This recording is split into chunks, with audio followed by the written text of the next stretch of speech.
Sign it. Everything you need is in there. The amount is generous. You will be taken care of. The child will not exist the way quiet people do. Look at the envelope. No. I don't think you understand the position you are in. I understand it. My answer is still no. You are a maid. You are carrying my fiancé's child, and you are sitting in a house that belongs to his world, not yours. You have no leverage here. You have no ground to stand on, so I'm going to ask you one more time. Sign it. I think you should leave. The door is behind you. 3 weeks later, at an altar in front of 300 people, Kang Se-jun looked at his fiancée in her perfect white dress and said 4 words that stopped the room completely. I know about the contract. If you think you know where this goes, stay with me, because nobody in that room did. 8 months before that wedding, Amara Ose was not thinking about anyone. She was 26 years old, and she had learned early that the world did not hand things to people like her. It offered them work, hard work, the kind that started before the sun and ended after it, the kind that left your hands dry and your back tight and your mind quiet in the specific way that comes from using every part of yourself just to stay standing. She was a live-in maid at the Shin household, a wealthy family connected to the kind of world she had been careful her whole life not to look at too directly. She did her work with precision, and she kept to herself, and she sent money home every month to her younger brother, who was 2 semesters away from finishing university. That was the shape of her life. That was what she was building toward. Not love, not comfort, not anything that required someone else to hand it to her. Just the slow, steady architecture of a life that belonged to her. She was not looking for anyone. She barely had time to look up. It was a Tuesday evening when Kang Se-jun came to the Shin household for the first time. She knew the name the way everyone in that world knew the name, not because anyone said it loudly, because nobody did, the kind of name that moves through rooms before the person arrives and stays after they leave. She had heard it once in the kitchen between 2 of the other staff, spoken in the particular low register people used for things they respected and feared equally. She did not look up from what she was doing when he arrived. She was arranging a tea service in the hallway when the front door opened and the household shifted in that invisible way it did when someone important entered. Footsteps, voices dropping, the air changing quality slightly. She kept her hands moving. He was led to the main sitting room. She brought the tea. She set it down without ceremony, without performance, without the particular kind of anxious precision people brought to serving powerful men. She simply set it down the way she set everything down, correctly, efficiently, and then she turned to leave. "The handle on that tray," a voice said behind her. She stopped, turned. He was looking at the tray in her hands, not at her, at the tray. "It's loose," he said. "The left hinge. If you carry it the way you were carrying it, it will give eventually." She looked at the tray. He was right. She had noticed it that morning and had meant to report it. "Thank you," she said simply, and she left. She thought nothing of it. He came back the following week, and the week after that. Business with Mr. Shin, she assumed. Men like him had business that required regular attendance. She moved through his visits the way she moved through everything in that house, quietly, efficiently, without inserting herself. It was during his 4th visit that she spilled water near him. She was passing through the corridor with a glass of water for one of the other rooms when she turned a corner and he was standing there unexpectedly. The glass tipped. Water went across the floor, close to his shoes, but not on them. She did not apologize 4 times. She did not make the kind of breathless fuss that would have made the moment larger than it was. She set the glass down, went to the utility closet, came back with a cloth and cleaned it up, stood, picked up the glass. "You didn't apologize," he said. She looked at him. "I almost spilled water on you. I didn't actually spill water on you. The floor is clean. I didn't think an extended apology was necessary." He looked at her for a moment. Something crossed his face that was not quite an expression. "It isn't," he said. She nodded once, and continued down the corridor. She did not think about it again, but she noticed 3 visits later that when he arrived at the house, he moved through the rooms differently than other men of his standing did. He did not fill space the way powerful men often did, loudly, with the particular performance of men who needed rooms to know they had entered them. He was quiet in a way that felt deliberate, like a man who had decided at some point that the world did not need to hear him coming. She found herself noticing this the way you notice something before you understand that you are noticing it. It was a Thursday evening, later than his usual visits, when he was waiting in the corridor for Mr. Shin to finish a call, and she was passing through with fresh linens. He was standing at the window. She was going to pass without acknowledging him. That was the right thing. That was the appropriate thing. "How long have you worked here?" he said, without turning from the window. She stopped. 2 years, she said. "Do you like it?" She considered the question the way she considered everything, honestly. "I like that it's reliable," she said. "I like that I know what each day asks of me." He turned from the window then, looked at her directly for the first time in a way that felt like actual looking, not assessment, not the particular way men in his world looked at women, just looking. "That's not the same as liking it," he said. "No," she agreed. "It isn't." Something in the corridor shifted slightly, a quality of air. "What would you like?" he said. Nobody had asked her that in a long time. She thought about it genuinely. "To finish what I'm building," she said. "For my brother to graduate. For what I'm doing now to mean something later." He was quiet for a moment. "You're building toward someone else," he said.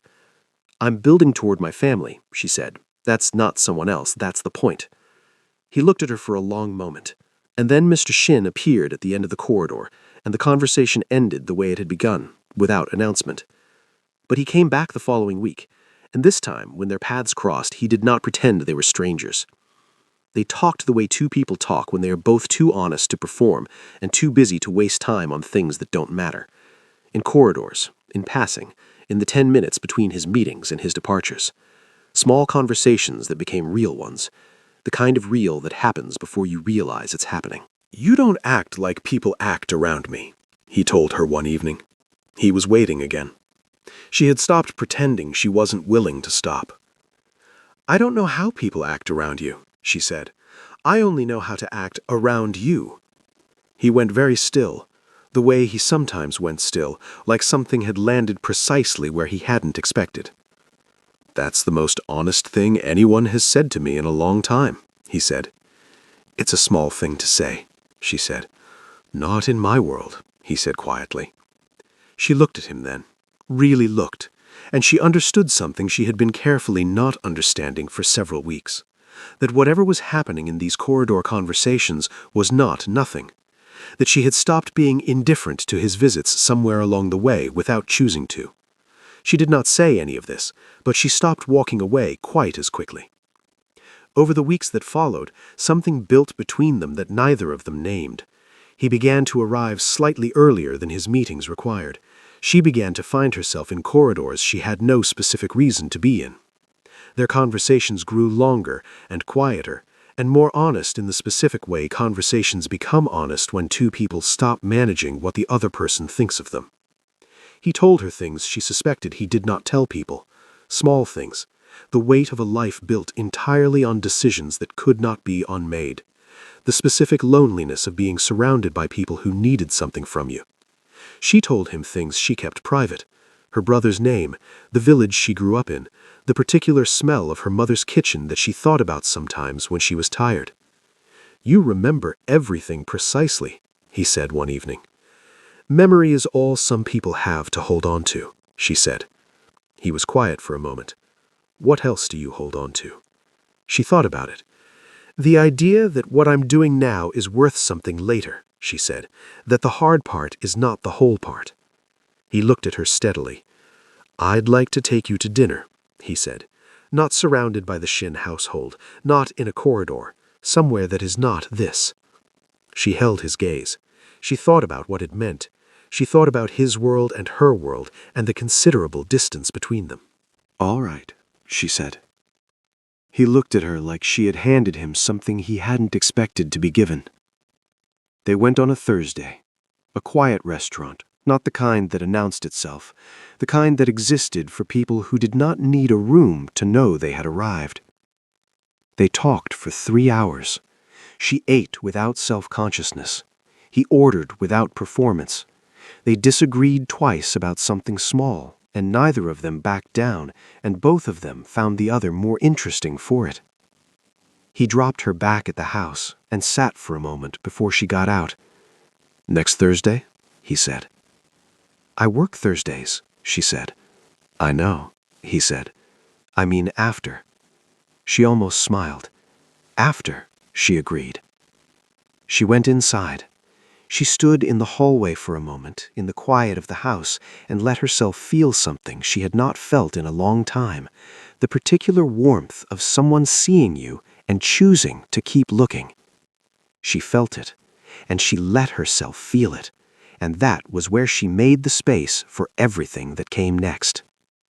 If you were watching this and you have ever let yourself feel something you knew was complicated, drop a 1 in the comments, because Imara knew exactly what she was doing, and she chose it anyway.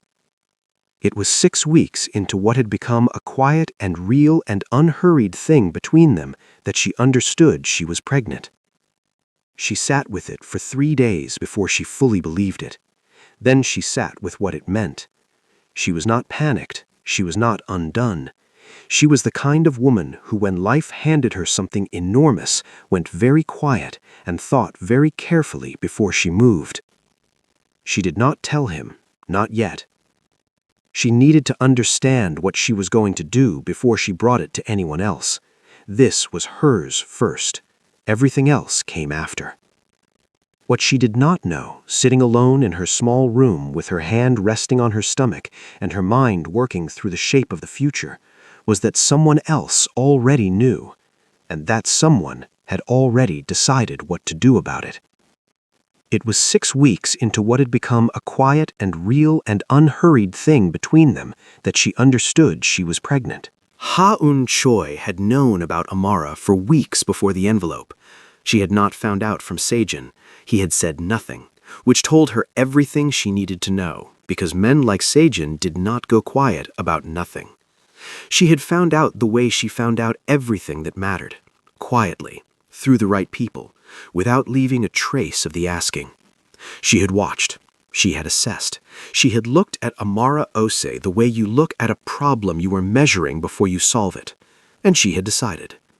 The pregnancy made the decision cleaner, not harder, cleaner, because a feeling could be waited out, a child could not.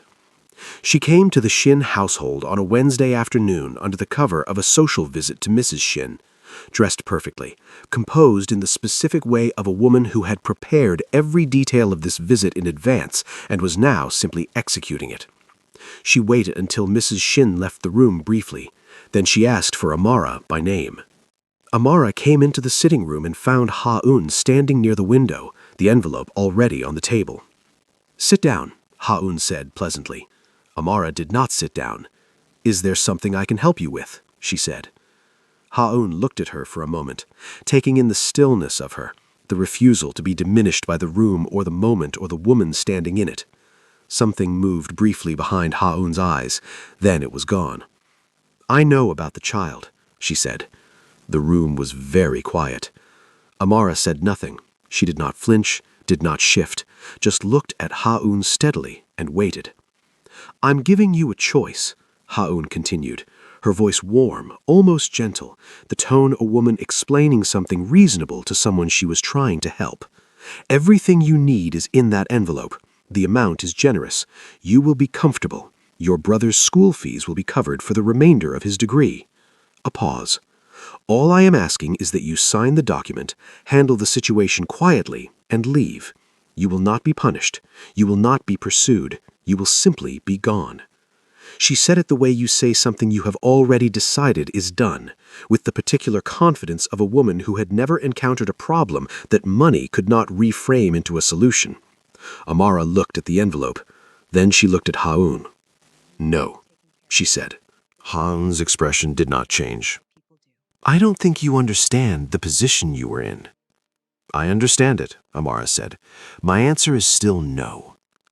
You are a maid, Han said, the warmth in her voice thinning slightly, just slightly, like a coat that had been opened to reveal something colder underneath. You are carrying my fiancé's child in a house that belongs to his world, not yours. You have no leverage here. You have no ground to stand on, so I am going to ask you one more time, very politely. She tapped the envelope. Sign it. Amara looked at her for a long moment, the kind of long moment that is not uncertainty, but decision. Not weakness, but the specific gathering of a woman who knows exactly who she is and is not going to be moved from it. I think you should leave, she said. The door is behind you. Haun looked at her, one long, measuring look, the look of a woman recalculating. Then she picked up the envelope from the table, smoothed her dress, and left without another word.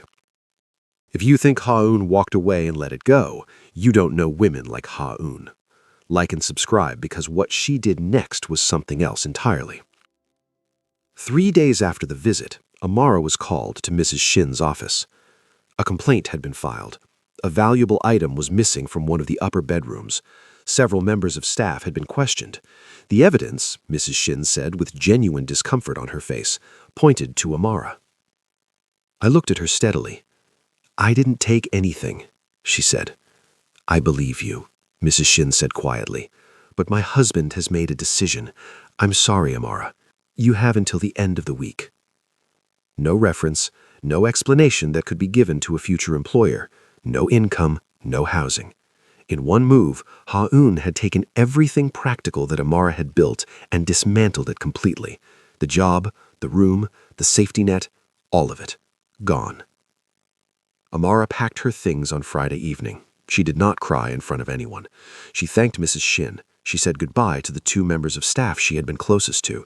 She carried her bag out of the Shin household and stood on the street for a moment in the particular stillness of a woman who has just had the ground shifted under her and is deciding how to stand on what's left. She found a small room in a part of the city that was a long way from the Shin household in every sense. She paid the first month with the last of her savings. She found day work, cleaning offices, early mornings, late evenings. She told no one where she was. She did not call Sia-jun. She was not going to go to him reduced. She was not going to arrive at his door with nothing in her hands and ask him to fix what his world had broken. She handled it the way she had always handled things, privately, with her back straight and her face forward and her hands doing the next necessary thing. What she did not know was that Haun had made one mistake in all of it. One single mistake born entirely from the arrogance of a woman so certain of her own power that she had never learned to be careful with paper. The contract was signed. Haun's personal seal was on it. Her handwriting was on the margin notes. Her instruction was in the language of a woman who assumed the document would be destroyed once it had served its purpose. She had not accounted for the possibility that Amara would keep it. That Amara, who had grown up in a world where paper was the only protection people like her had, would fold it carefully and put it in the bottom of her bag and carry it with her when she left, just in case. Park Dae-ho had been Sia-jun's most trusted person for 10 years. He was not a man given to sentiment or unnecessary action. He moved through his responsibilities with the same economy his boss moved through everything. But he had watched Sia-jun in the months prior to all of this in the way that people who have worked closely with someone for a decade watch them. Not intrusively, just accurately. And he had noticed the change. He noticed the way Sia-jun arrived at the Shin household slightly earlier than necessary. He noticed the particular quality of his attention in the weeks after those visits, the way he was slightly more present and slightly less elsewhere than he had been for years. Dae-ho noticed. He said nothing. It was not his business. But when Amara disappeared from the Shin household suddenly, with a dismissal attached to a theft claim that had no substance and no follow-through, something in Dae-ho's instinct moved. He investigated quietly, the way he did everything, and within 4 days he had the shape of it. The dismissal, the fabricated claim, the household visit Haun had made the week prior, and then, through a contact who knew a contact, the existence of the document itself. He sat with it for 2 days. He understood what bringing it to Sejun meant. 3 weeks before the wedding, 2 families aligned, years of arrangement. The cost of what he was about to put on his boss's desk was not a small thing, and he wanted to be certain before he made it real. On the 3rd day, he walked into the office in the late evening and placed a folder on the desk. Sejun looked at it, then Daeho. "What is this?" "Read it," Daeho said. "Please." Sejun opened the folder. He read without speaking. His face did not change in the visible way that most people's faces change, but something in the room changed.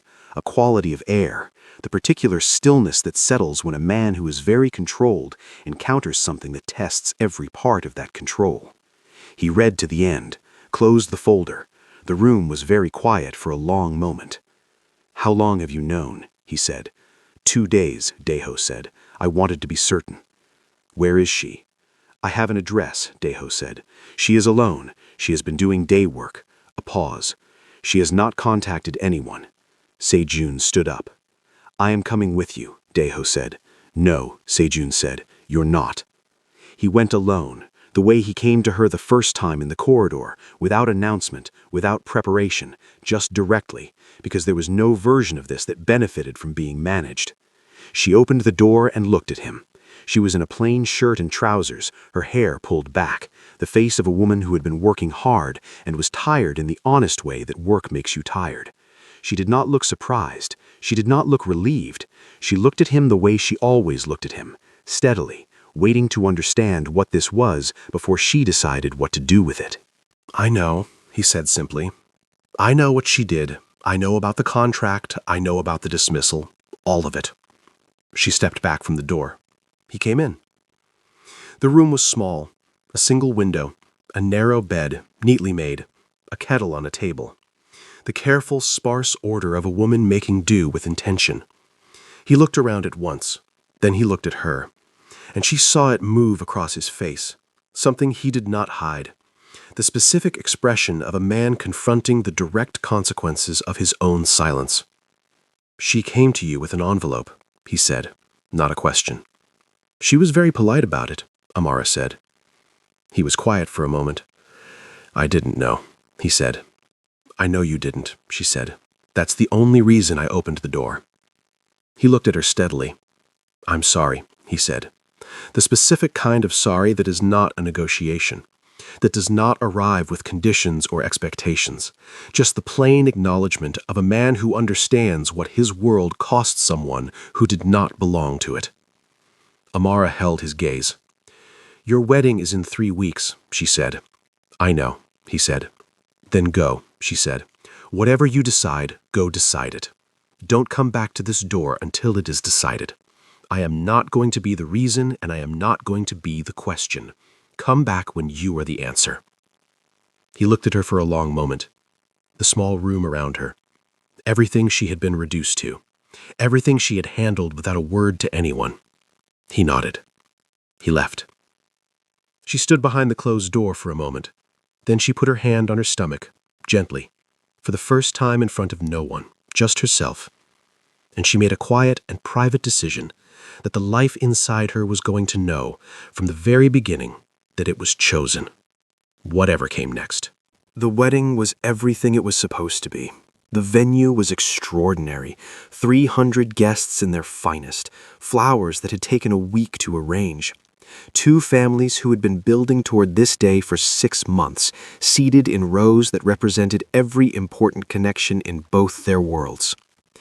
Kang Se-jun stood at the altar in a dark suit and a white shirt, with the face he always wore in rooms like this one.